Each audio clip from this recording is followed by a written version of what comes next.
Good afternoon and good morning, everyone, and welcome to our LinkedIn Live event, The Rise of Experiential Mobility, the Future of Aviation and Auto Design. I'm Rory FH Smith, transport and travel writer for the Financial Times HTSI, Wallpaper and others, and it's a pleasure to have you with us today.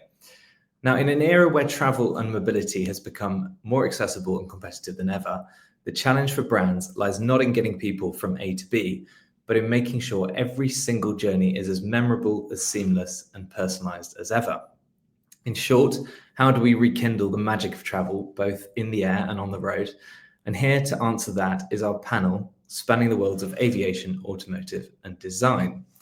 I'm delighted to welcome John Tighe, user experience design and innovation expert at Bentley Motors, Mauricio Parise, Vice President of Brand Experience at Delta Airlines, and Luke Miles, founder of the brand experience studio, NewTerritory.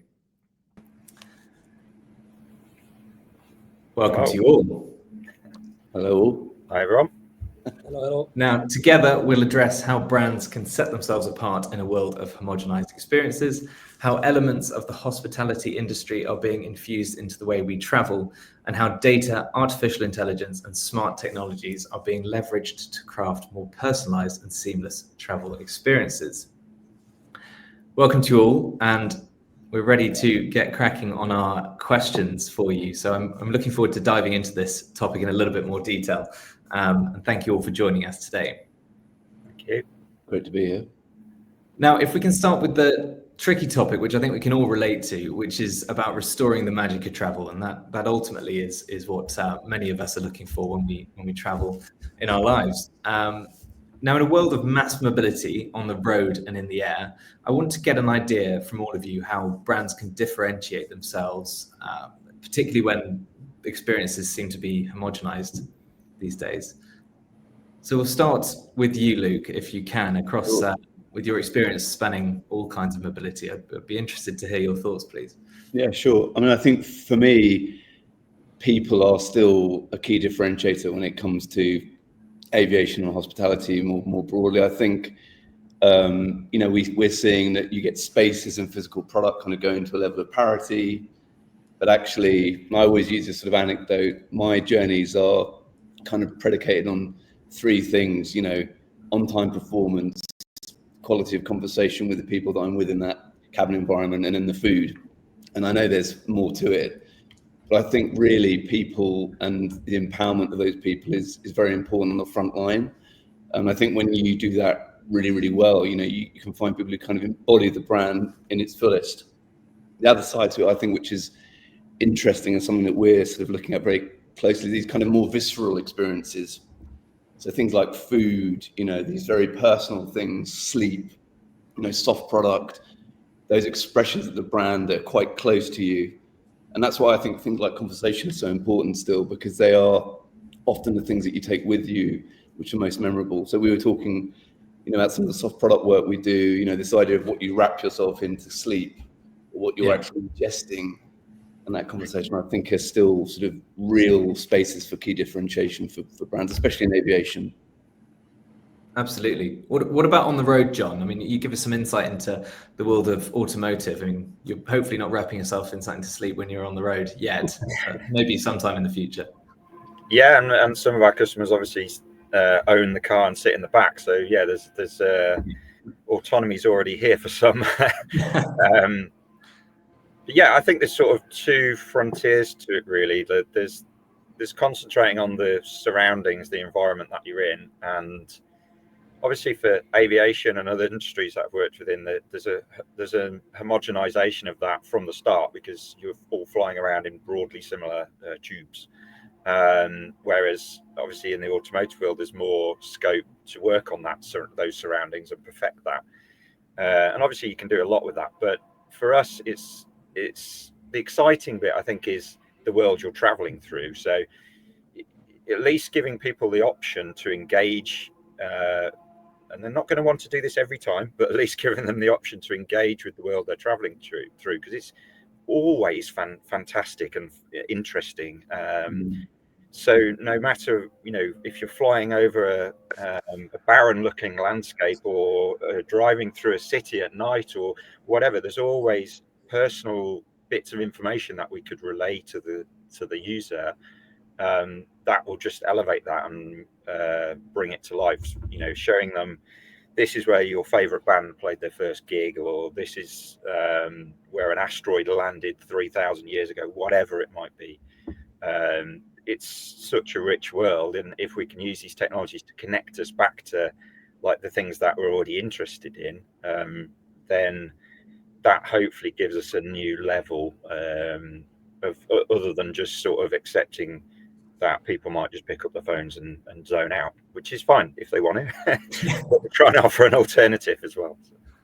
Definitely. And how about you, Mauricio? How does it look from an airline perspective?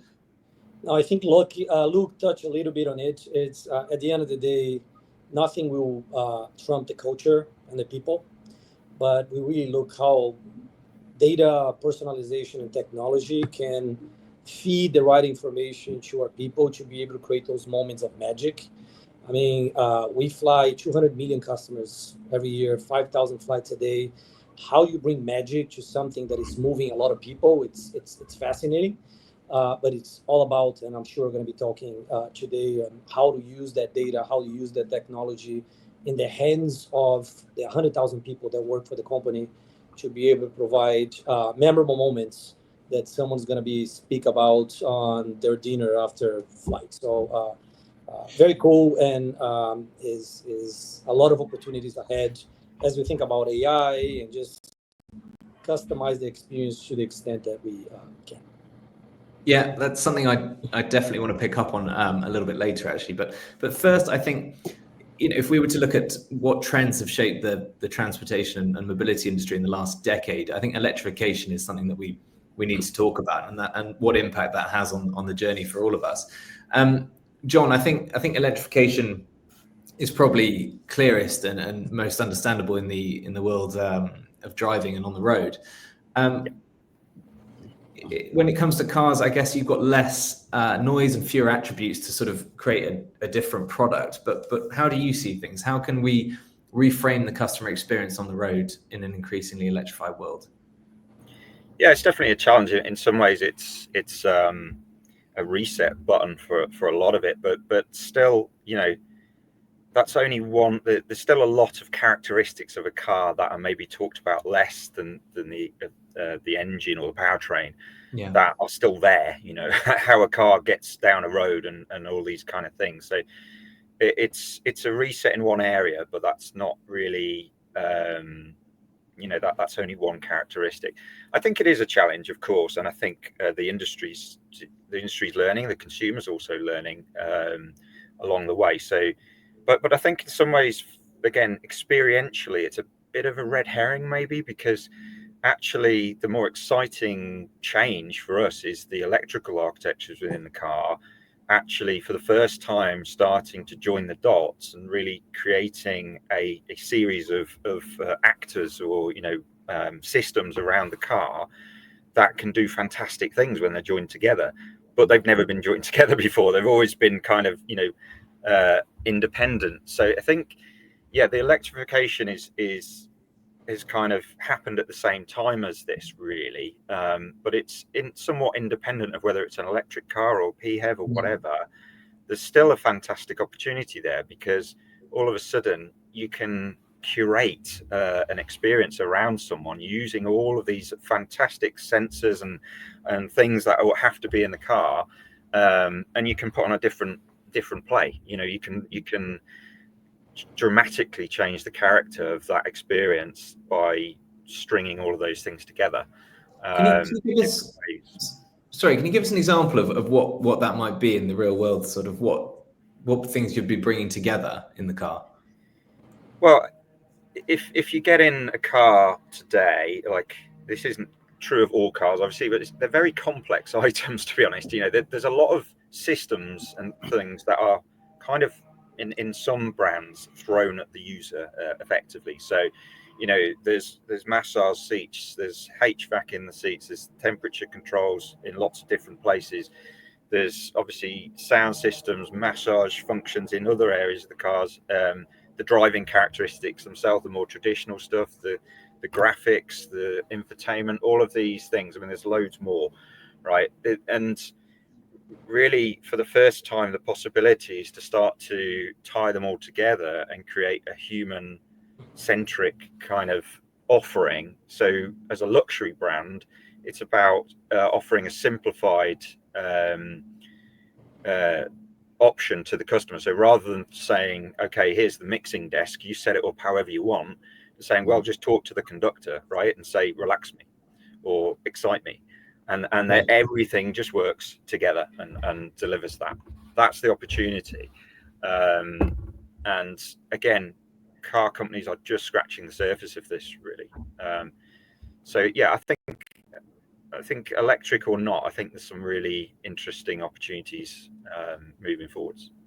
Yeah, and we've covered off on the road a little bit, but Mauricio, give us an insight into, I know we're some way off seeing a battery powered long haul flight, but is there electrification playing much of a role in the world of aviation?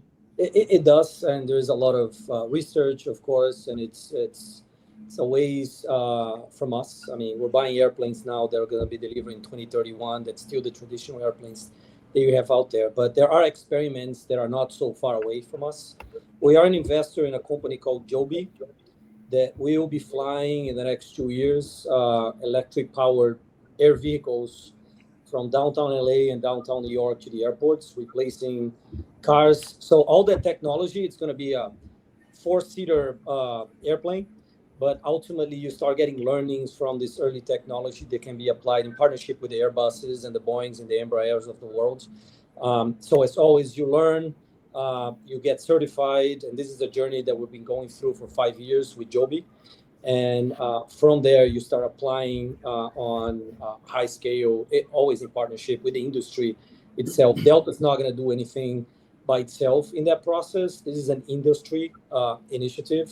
And once we get it going, I'm sure that it's going to scale fast as we do it. But also at the micro level, we, for example, have 50 Porsches in airports across the U.S. to transfer high-value customers, high-earned customers. And in the contract, we have the electrification of the entire fleet, just because little things matter at the end of the day. We cannot only focus on the big ticket items, and this is all part of the sustainability initiative for the company that has the electrification from the fleet and other initiatives across the entire company. So it's exciting. We're learning a lot, and I'm sure we're going to be seeing fast progress in the coming years.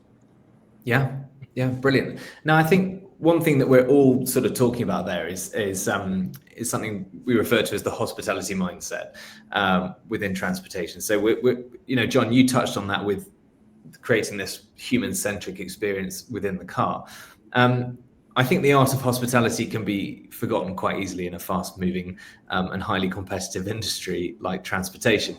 But it can often be the point of differentiation for a lot of people. So that's I'm guessing a lot of people will choose to align themselves with a car brand or an airline because of the experience and the comfort and the holistic experience that they've had there.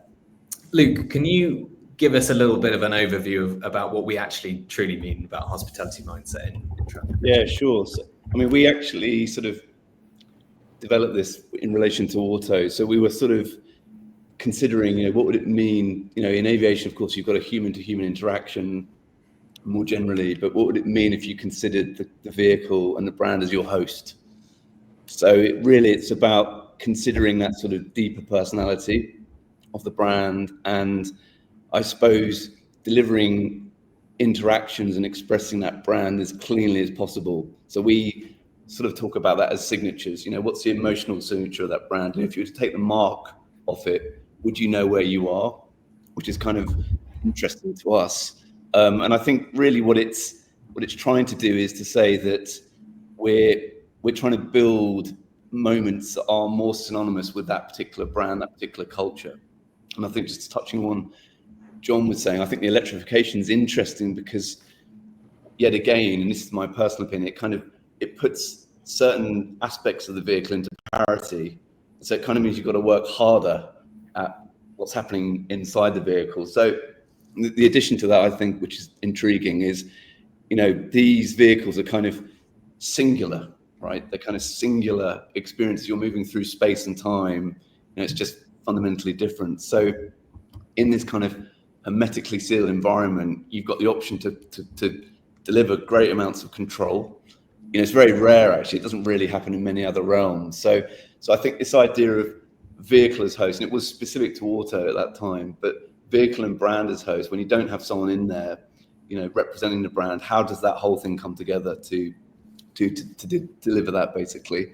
And I also think there's something around this notion, which we can get into in terms of sort of trends, this notion of, again, John sort of touched on it, but how do you enliven all the senses? You have the capability of a very tactile, multi-sensorial experiences, scent, sonics, illumination, all this good stuff. So choreographing that, I talk about it as a sort of almost like a piece of music.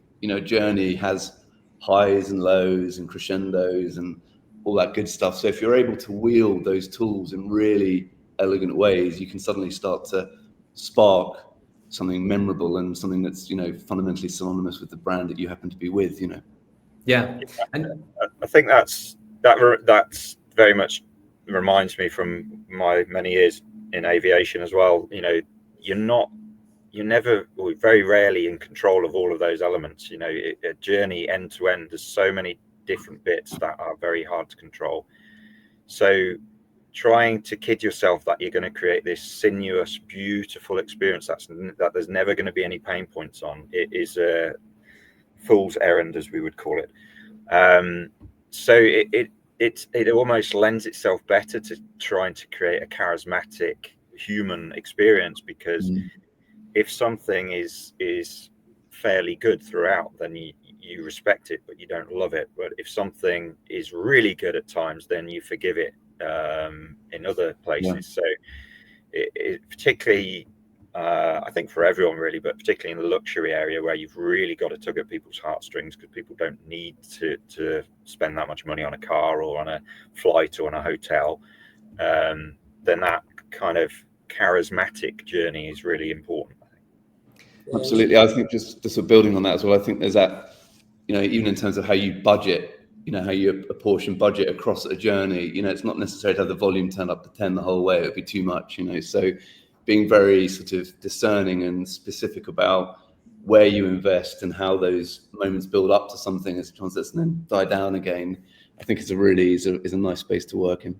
Yeah, in the airline world also, it's very segmented. So how do you think about hospitality in the context of you have the business class, you have the first class, you have the economy, and people are paying different price points and they have different expectations. But what hospitality means to each one of those audiences, at the end, the human aspect, as we talked in the beginning, is key. But how do you provide context to your employee base, your frontline? What are the hospitality expectations from different individuals? And to something that John just pointed out is what hospitality means when something doesn't go well. We know if you have a snowstorm in London or if there is a tornado passing Atlanta, things are not going to be as well defined as we expect it to be. How do you deal with that situation? And that's what we think about hospitality, not just from a human perspective, but the power of digital, and particularly Delta, we call Delta in your pocket, be able to serve you with empathy and humanity when you need to change your plans and so on and so forth. So that's very important to us. I like to believe Delta does very well operationally, on time, and all those things, but we know things are not going to go well. What do we do about it? And what are the control that we can give to customers when those things happen? That's hospitality as well, above and beyond white glove service of a human being smiling and treating you well. It's an interesting point, that, because I think traditionally we associate hospitality with being a human service that's provided, and in an airline setting I can see how that's very clearly defined. It's less defined in the automotive sector, I guess, unless you're talking about the chauffeur-driven market, which is probably quite a small percentage. But it's interesting to see the rise of digital and how you have this sort of interaction, certainly on an airline and in a chauffeur-driven setting, where you have hospitality coming from a human element, but also from a digital element as well. I guess, Mauricio, how do you balance that in the cabin when you've obviously got your Delta staff there, but you've also got Delta in your pocket, as you're talking about that? So we have a spec, defining the spec and making sure that spec is aligned with expectations of customers, the basic expectations, depending on the cabin you're buying. And then how do you, on the what we call blue sky days, how do you create moments using data and humans to create unexpected things that will happen along the way? I'll give you one example. When a customer celebrates a million mile, you all watched that movie with George Clooney, the pilot seats. That was just a movie. It wasn't happening. We have an entire process now with data and our flight attendants in our airports to recognize customers when they are turning a million miler on that specific flight and create a celebration, right? This is something that's not expected. It's something that is a story that's going to be told.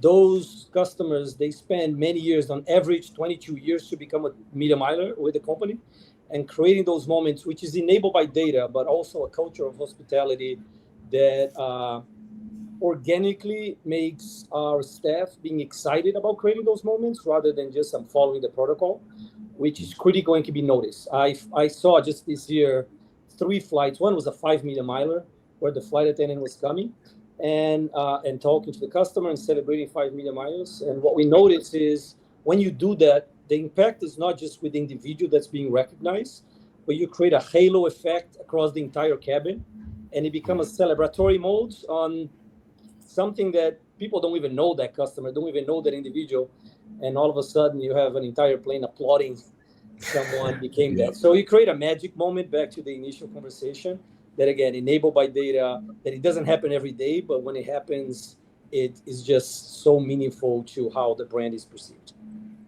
Yeah, that's a fantastic example. Yeah, it's interesting as well. I think this Mauricio is talking about this kind of handoff between digital to human, digital again, is really fascinating, because I think that hospitality mindset can find its way into tone of voice, can find its way into the flow of a digital experience, pre-booking, whatever.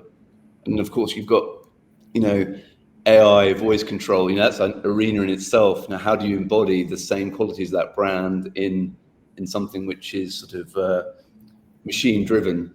So there's a very interesting continuity question there. And actually, to Mauricio's point, I think it's really interesting, the sort of recovery aspect of it, as creatively, dealing with a sort of a situation where something needs to be corrected, or you need to design out that issue is really fascinating. It's up there with some of the biggest challenges that, studios like ourselves have, I think. But the culture is so key as well. Yeah. At the end of the day, and that's the mindset of the company. Mine, I've been here 27 years, so what I'm thinking is what the company thinking at this point is everything can be replicated.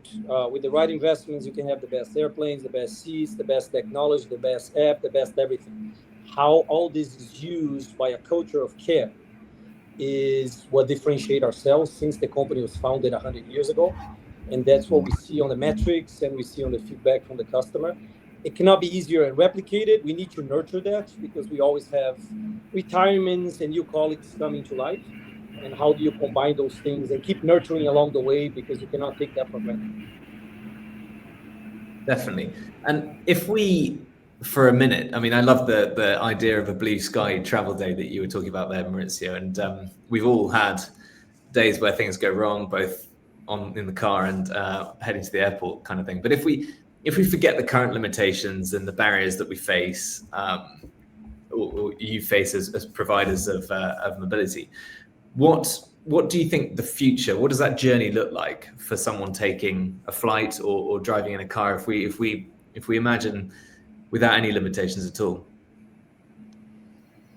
I think the opportunities are so boundless that it's almost hard to get excited by, because it's almost too mind blowing.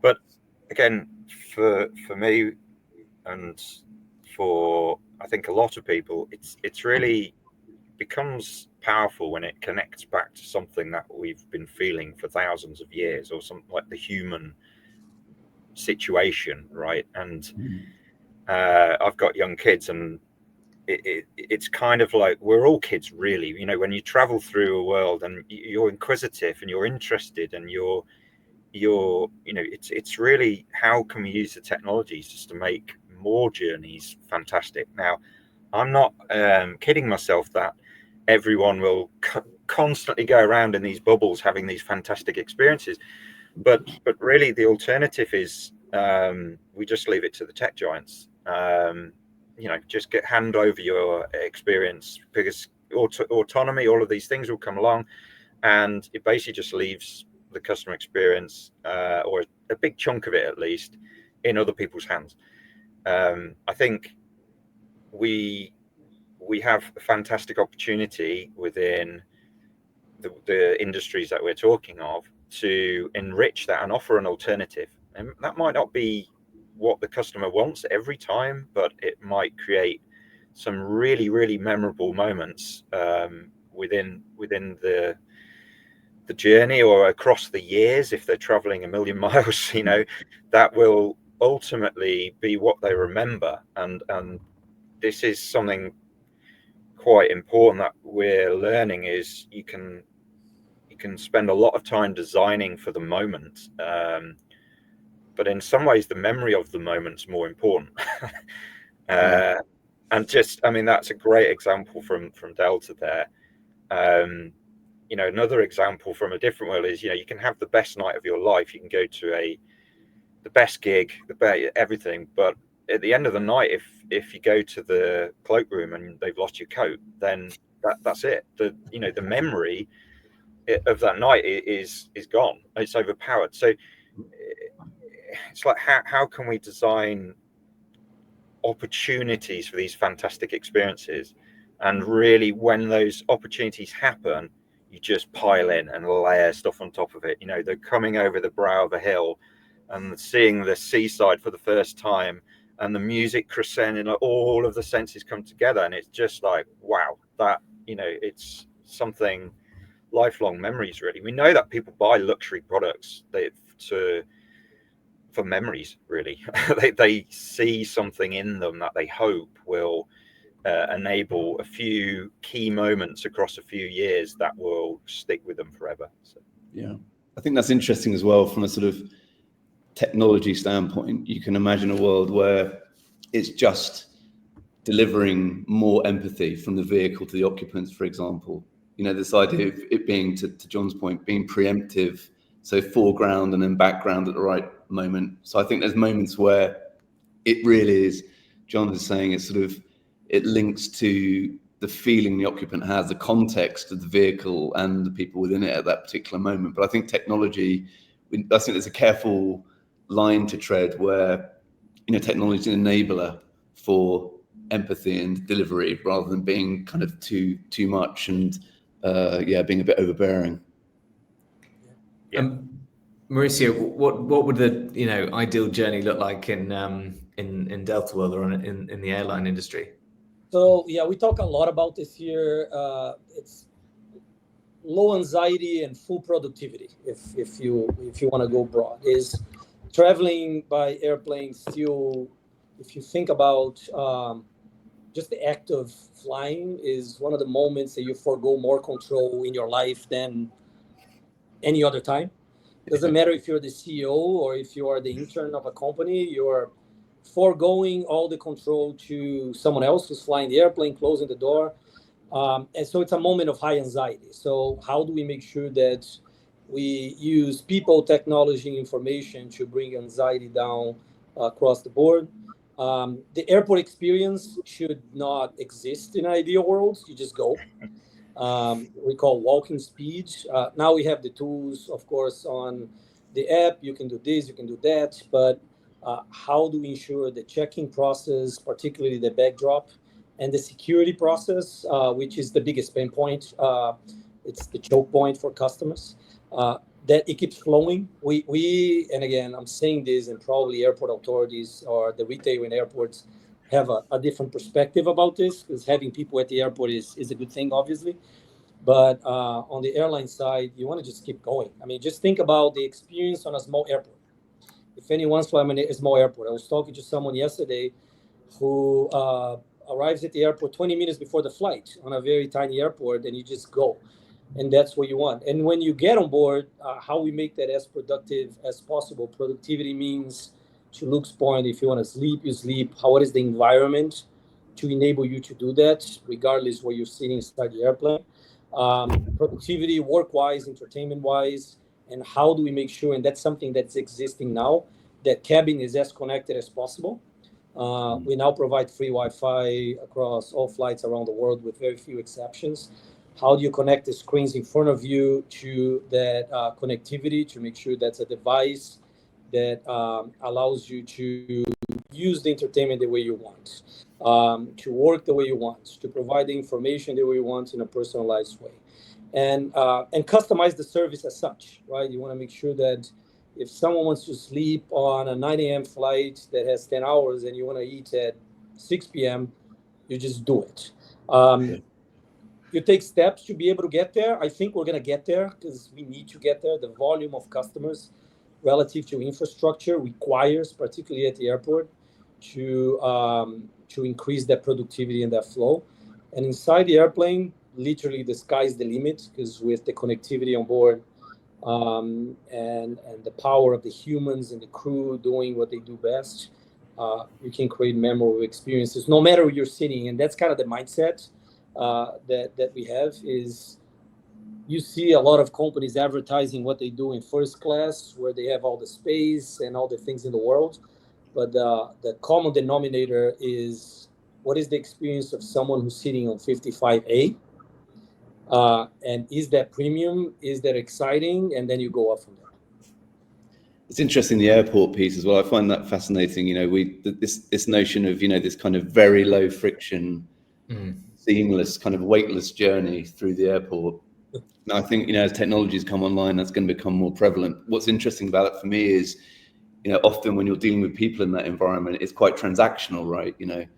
Passports, tickets, going to go from here to here. As Mauricio said, belts off, shoes off. The kind of general pain point of that. But I think as those things become lower weight, it changes the emphasis on the people in that environment, because they kind of move to the earlier point. They move from that transactional point of view to a more of a hospitality mindset, where it's less about that sort of immediacy, and it becomes something different. So I think technology also changes the sort of emphasis we're going to put on people, and what they will deliver ultimately within that new context.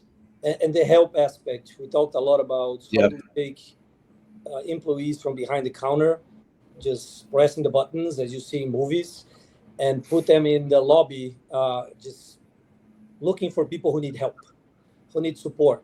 We also have to respect that 50%, at least on Delta, 50% of the customers who are flying with the airline, they fly once a year.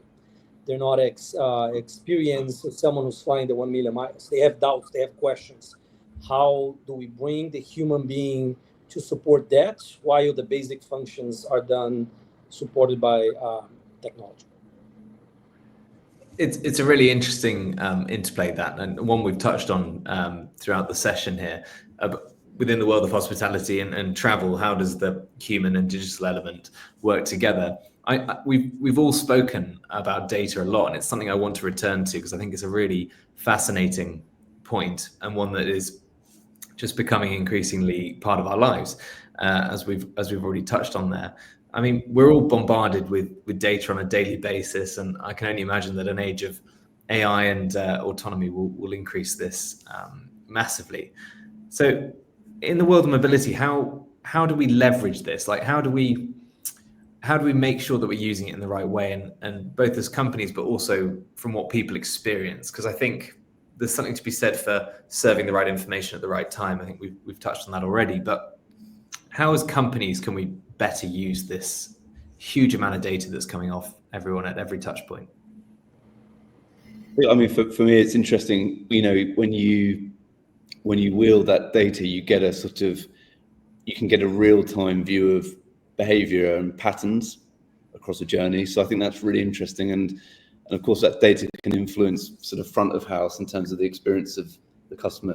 I'm thinking more in aviation here, but also, you know, back of house in terms of logistics being smoother, less waste, and all that sort of stuff. So I think data in an ideal world, I suppose, would enable, as we're talking about, this kind of more dynamic delivery of experiences, and allow us to flex more cleanly to what the occupant needs at any given time. So I think it's a really interesting space. I like this idea of kind of seeing patterns and then being preemptive around those patterns, and then of course it could be hyper personal because you're dealing with individuals.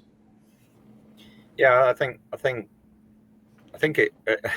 The very basic first step is just to get a better understanding of how people are actually using our products and spaces, and really, you know, I see anyone who's done a research piece with things like eye tracking goggles and stuff like this, you end up with massive amounts of data, and it's very difficult to actually turn it into something insightful.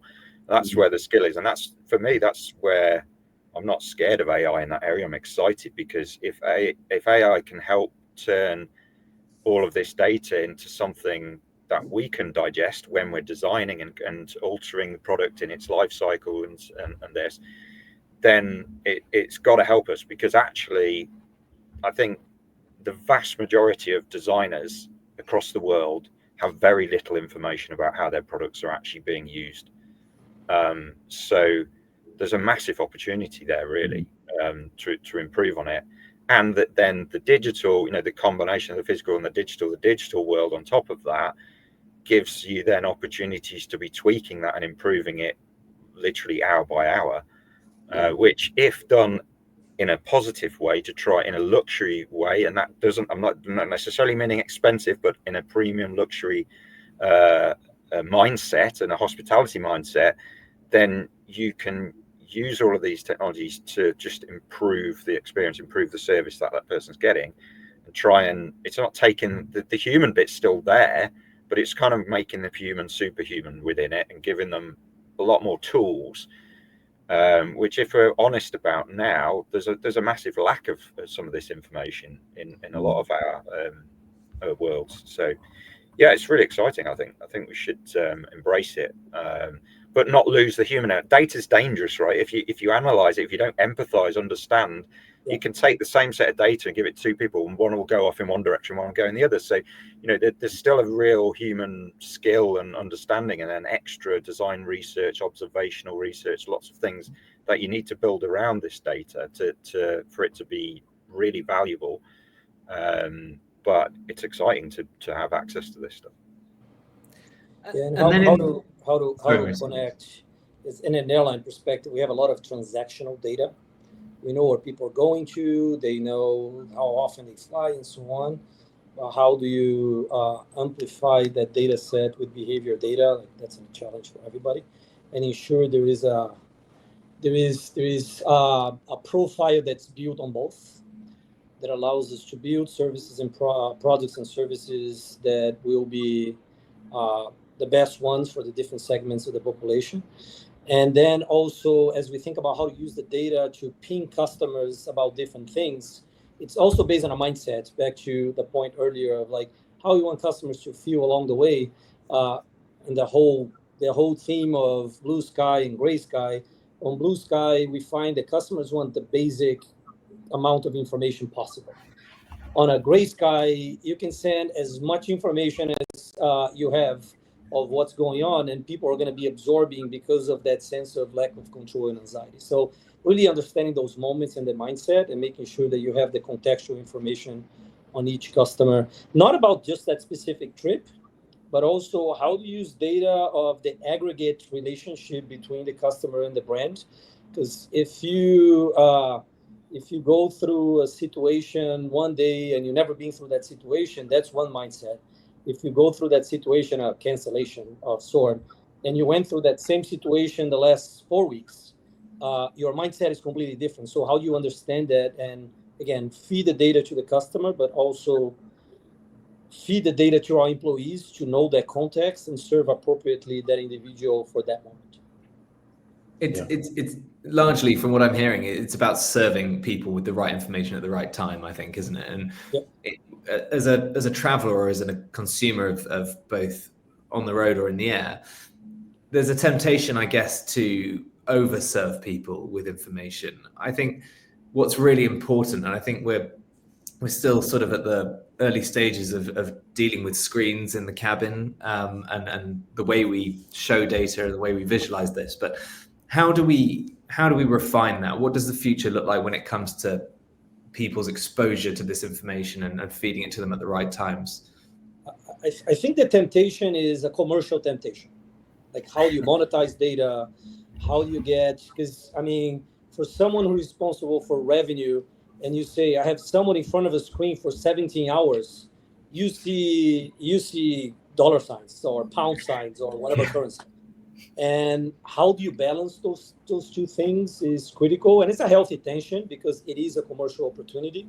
But how do you listen to customers and understand how much is appropriate to do what you do? Because that's when you start bombarding people with marketing messages and so on. And I think we found a good balance here to use data the proper way and also ensure that customers are accepting what we're doing. So that is, you see some companies doing better than others, to be honest, on the airline space. If you fly, you see.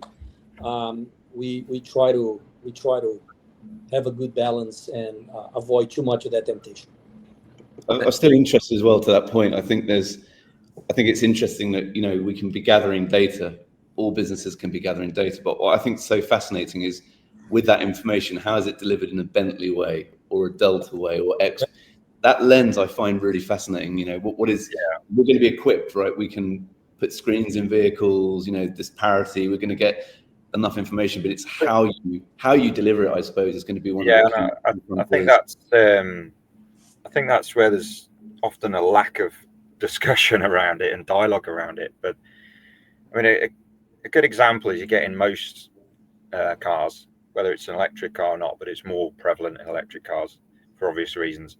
And rather than telling you in a human way whether you're going to get to your destination or not, it just basically gives you a maths problem. Like it's almost like one of those challenges you were given as a kid. If two trains leave a station at one time, you know, it's because there's so many factors involved in that. You've got the range, but is that really the range, or is that going to actually go down? So I've got to work out, okay, that's 80% of that, and then, you know, and actually literally just driving along. I'm happen to be you know, quite good at mental arithmetic and all this stuff, but it's really difficult for me to do whilst you're driving along, to figure out, okay, actually all you want is a thumbs up or thumbs down, right? If it gets marginal, then I need more information, but give it me in a human way. Tell me what I can do about it, or what I've got to do. If you slow down 10 miles an hour and turn your HVAC off, you can get there without needing to charge. Okay, I can do something about that. It's an example of information and data that's presented in, and most car companies don't think about it in a human way. They're just like, here's the data, have you sort it out. And I think that's where there's, again, a big opportunity to try and humanize all of this information. And, you know, so this is that's a real world example of what we're talking about. It's really easy for people to say, oh, the right information at the right time, but it's also the right information is the tone of voice and how that's presented to you. Exactly what you're saying. You know, if something's going wrong, if there's a event, then your needs change, and, you know, you will want more information, but like still in the right way. So yeah, but I think once you start looking through this lens, you spot massive opportunities almost everywhere you go to improve on what's going on. So I think on the positive side, as designers, you know, room for improvement is always good. And we touched on this before, but we mentioned collaborations between technology companies. I mean, the most obvious one to me is Apple CarPlay or Android Auto, and, you know, it's almost become part of every single car new car that's on the market these days. What other collaborations or what other technologies are we seeing making a difference in the way we travel? and how can those elevate our experiences?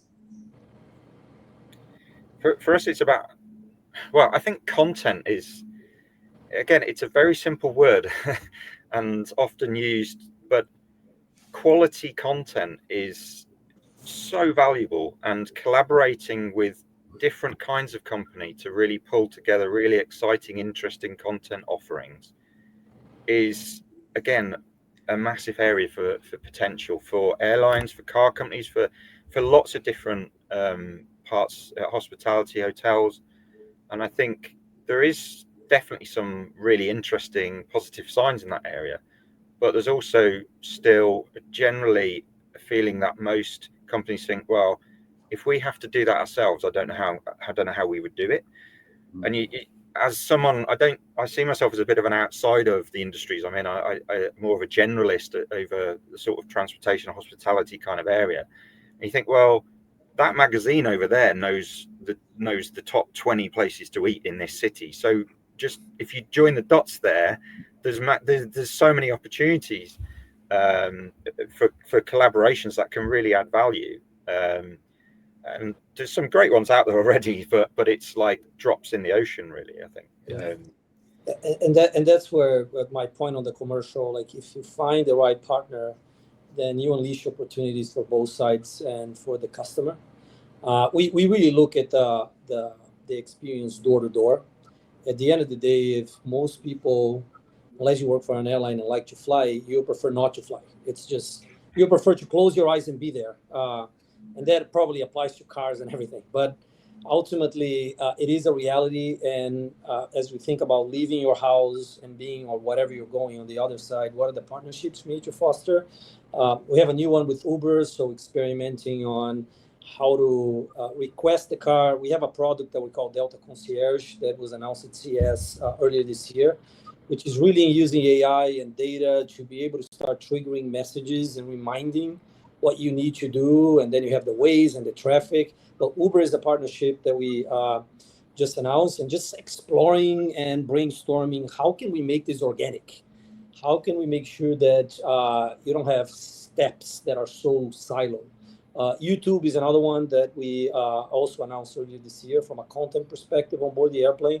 They have all this content. We have a connected screen.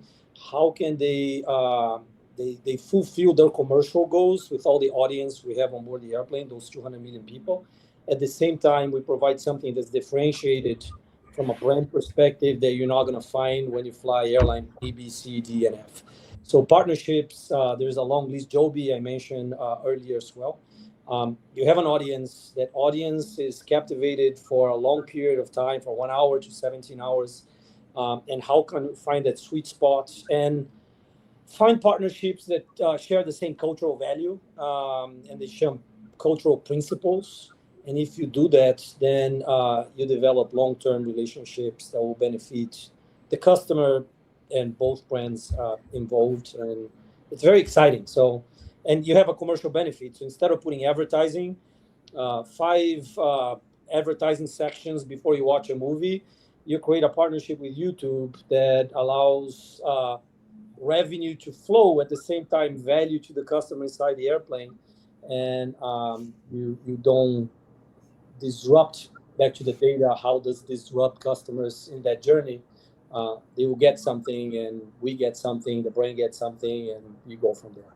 But always thinking about the end-to-end experience and developing those relationships every step of the way. Maybe we have a relationship with John where Bentley's, we're going to pick up customers from airports and bring them home. So we'll talk about that. They need Brilliant. to be very special customers. And just as a final question on this topic, and want to sort of round off the session, but how have people's expectations, as you know, we're now dealing with people who have grown up with this technology, and people's expectations of being served content or just having that interaction with digital devices has grown. So how are we seeing that, and how has that evolved over in your experience in the industry? I think you have legacy brands like airlines in general. And then you are at the end of the day, customers, they will interact with the best of the best from a technology perspective, and their expectations will be that. It doesn't matter. We face that with Wi-Fi. It's very complicated to put Wi-Fi on board the airplane that is fast and free, but customers don't care because they go to the bus and to the parks and they have free Wi-Fi. So it's your problem to solve. And it's just a reality. And when the bar keeps going up, particularly with technology companies, of how do you interact, how personalized, how contextual, how timely, that becomes the expectation when they're dealing with your brand. It's an opportunity if you do faster, but also it's a challenge because your ability at scale to be able to keep up with that change is limited, require a lot of resources. We are ahead of the game from an industry perspective, I like to believe, but not enough to be on par with nimble, technology-driven companies who live in an app. But the expectation is an expectation. You got to figure it out to fulfill that. It's the brand problem, not the customer problem. I think it's interesting as well when we were talking about partnerships. You have partnerships in F&B, wellness, alongside digital and technological content. That's a really lovely composite moment that could be built. So I think there's lots of different ways to consider that outside of the technological. And of course, there's this whole notion of who holds the customer, which is why the lens of the brand is so important, because you're being held by who along that journey, whether it's, airline or automotive or the actual device that you have. So I think there's some interesting spaces there to explore. But I think also this notion of kind of just ever greater levels of control, customization, convenience, this view of this multimodal, borderless experience we'd all like to have is still sort of, is approaching. But I think it goes back to the question of how is that delivered and how the brands leverage that in a way that is sort of memorable and synonymous, And John, how about on the road? Have expectations of digital interaction changed in cars, do we think? Yeah, I mean, certainly there's, just in terms of the pure interactions with the car and, the proliferation of large touch screens and all this, that's well understood. And I think most people now understand as well as a somewhat of a bounce back from that happening, peak screen as it's kind of sometimes called. But I think it's particularly for a luxury brand or any brand trying to be a little bit different. I think there are opportunities. It's about how do you pick your battles and layer something on top, or offer something that. So it's not really competing or trying to sort of say, "Oh, pick between your Apple ecosystem or mine." It's trying to kind of combine the best of both worlds and offer something to the customer that, in the area where you can really excel, then invest, and collaborate and try and work on top of what's there. For a lot of stuff, if there's something that works well, use it. Yeah. But I mean, I have to say, I'm personally, I'm a little bit of a. I think if you really analyze it, particularly with a sort of luxury angle on it, but again, often when I use the word luxury, it's just it's about care and attention to something. It doesn't necessarily mean expensive, but often, unfortunately, that there is a price to pay. But the point is, I don't think the tech giants are doing that good a job. I think there's a lot of stuff out there that's very beatable, and there's a lot of room for improvement. And it's still the experience. I mean, again, the experience of traveling through an airport or renting a car or trying to find a location that you haven't been to or whatever. There's all these micro interactions along the way that are still pretty bad, really, in general. And occasionally the technology sort of joins the dots and works amazingly, and we go, "Oh yeah, wasn't that seamless?" But it's not, like most of the time. It's not that great. And I think certainly for someone, again, we're trying to concentrate on something memorable, something that's you're gonna look back on your what did you do last year, and this should be in the top 5 moments of your last year. that's not going to come from just relying on the tech that's already out there. You're going to have to rely on that for 95% of the time, and then do something special on top of it. Yeah, I think it's so interesting now. I think this notion, like for example, the screen, it's something you can wield, you can put it in there. I love the idea of brands almost saying, actually, the screen is not the delivery, it's not the right delivery mechanism for what we want to achieve. So we've got to go to a new frontier, and actually it has its place, but we're going to go to another space. We're going to drive new technologies through, because actually that's not quite good enough for us. We want to do something new and in line with how we see the world. So I think it's a really nice notion. Yeah, I mean, mixed reality, AR, whatever you sort of term it, but there's some fantastic opportunities. You think of driving through a city centre, how can you enrich that, and how much more of that information can someone absorb if the car's autonomous or semi-autonomous, or they're a passenger? There's no shortage of room for improvement areas that you can really deliver something fantastic. But like I say, pick your battles, really. Don't try and improve on everything or boil the ocean, as some people say. Or reinvent the wheel, which is particularly pertinent to this discussion. And how do you scale and get consistent fast? Because I think the audience can see behind a PR stunt versus something that actually is going to have an impact on every single time they interact with the brand. So that is equally important. Brilliant. We're nearly out of time, but it's been an absolutely wonderful discussion, and thank you all for your insights there.